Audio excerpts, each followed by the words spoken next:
Ni TC ambayo mna shule za kwenye visiwa, lazima muvuke. Muna maeneo ambayo tunaita tengefu, asilimia kubwa yako huku, ambapo kufikia kwake inakuwa ni shida, lakini muna skuli nyingi na muna wanafunzi wengi, ambapo it is obvious. Ukiangalia mpaka nilikuwa nashangaa, stafu wote ni 16 lakini washauri ni 7. Yaani staff wengine ni wengi kuliko ni hao core function wa chuo kikuu, kitu ambacho idara ya elimu ya mafunzo inabidi tuiangalie. Yaani anayeshughulikia watendaji ni wengi kuliko ni wale wanao watendaji wenyewe, wakati demand ipo na kubwa ambayo inahitajika kwa ajili ya hili la kwetu idara ya mafunzo ya walimu. Mimi naomba idara ya mafunzo kujifunze sana kwa mkaguzi. Mkaguzi anajua idadi halisi ya wakaguzi wake wanaohitajika kwenye mkoa na hawapiti, yani anakuletea within the time. Mheshimiwa huyu anastaafu, teua. Mheshimiwa huyu kamaliza muda wake, rejesha. Mheshimiwa huyu hatufai. Kwa hiyo hukuti kuna gap. Yani ukienda mkaguzi kwenye mikoa, wilaya, wakaguzi complete set wako.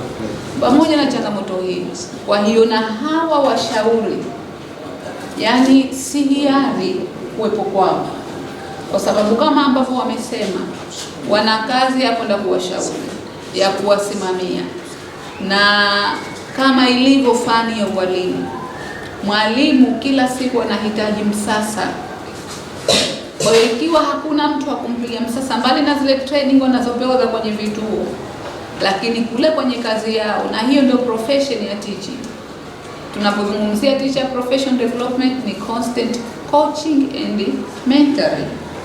Kwa hiyo hii ikikosekana, tusitarajie walimu wafanye vizuri, tusitarajie wanafunzi kufanya vizuri, kwa sababu coach, walimu ni kama timu ya mpira uwanjani. Sasa timu ya mpira itacheza vizuri kama hakuna coach kuelekeza?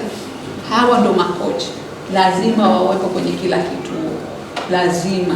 Pamoja na kwa tuna uhaba huko walimu, tuna uhaba, lakini hawa walioko nao ufanisi wao, hawa ni sehemu muhimu sana. Kwa nilipoiona hii namba nikasema hapa kwa kweli, yani nyinyi TC ya Mbizingani na Mitulaya kwa uhaba katika TC zote ambazo mmepita mnaongoza. Kwa sababu Mitulaya they have the same crisis kama ambavyo mko na mnyie. Washauri wengi hawana. Kwa hiyo hili nataka niwaahidi tumelichukua na tutahakikisha kuwa tunawatafuta hata kama ni wako wazima ili waweze kusaidia. Maana yake hapa nilipopewa idadi ya walimu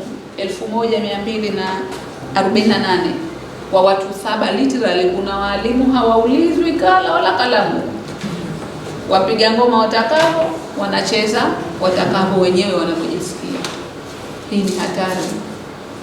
Tunapozungumza quality education, inaanza na sisi watendaji kwanza, mbali na miundombinu ambayo tunafanya. Weka miundombinu utakayoweka, weka vitendea kazi utakapoweka. Ikiwa mwalimu havifanyii kama vinavyohitajika, wakati sasa mzee. Kwa hiyo kuwepo kwa mshauri ambaye ni mweledi, mwenye uzoefu wa kumwezesha ule mwalimu ni kitu muhimu sana sana kwa ajili ya maslahi mapana ya profession yetu hii. Kwa hiyo nimesikia haya mambo ambayo umeyazungumza, na nataka niwaambie tumekuja kusikiliza wakati tukiwa tuna mipango kabambe. Kama ambavyo mmefahamu, kama serikali imeshaelekeza Wizara ya Elimu kufanya mageuzi ya kimuundo, ya kimifumo, ya kiutendaji na ya kila kitu.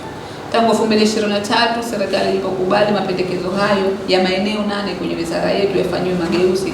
Eneo moja ni katika mafunzo ya walimu, eneo jingine ni la kimuundo, nyingine ni digitalization, nyingine ni miundombinu yetu lazima ibadilike. Sasa tangu tuanze 2023 kwa kiasi kikubwa wizara tumejikita sana kwanza huko end user ambao ni wanafunzi, hali yao taabani na wamahututi. Wanafunzi ni wengi, madarasani hakufundishiki. Kwa hiyo hata yule mwalimu ukimfanyia ushauri kama darasani hakufundishiki, hawezi kufanya lolote. Na ndio maana serikali imekuwa ikichukua jitihada, inajenga non-stop kuhakikisha wanafunzi angalau wanafundishika ndani ya madarasa. Hatujafikia pazuri, lakini tulipo ishara zinaonekana. Kwa sekondari tumeshafika 80% ya kuondoa wanafunzi kwenye mikondo miwili ili waingie mkondo mmoja. na kwa msingi tumefikia 70%, bado 30%. Maandalizi ya 100% wote wanaingia mkondo mmoja. Nia yetu ngazi zote waingie mkondo mmoja, ili na sisi washauri walimu kazi yetu ndio tunaifanya kwenye muda mahsusi. Tunajua kwa sababu maana yake hapa, ikiwa shule inaingia jioni, wewe mshauri ufuate yule jioni, ikiwa inaingia asubuhi umfuate asubuhi. Lakini ikiwa sote tunaingia asubuhi, maana yake hata idadi ya washauri lazima iwepo ya kutosha according to your workload guideline. Na hii lazima idara ya mafunzo ya walimu isimamie workload za wakaguzi, iwe zinatuongoza katika kutafuta washauri. Kila mshauri kuna workload limit, asipungue hii, asizidi hii. Ile ndio itatoa guideline pahali tuna uhaba au hatuna uhaba. Kwa hiyo hivi ambavyo mmeongea, kama ambavyo mmesema, taarifa iliyotolewa hapa, Chemistry na Biology hawapo, Physics hawapo,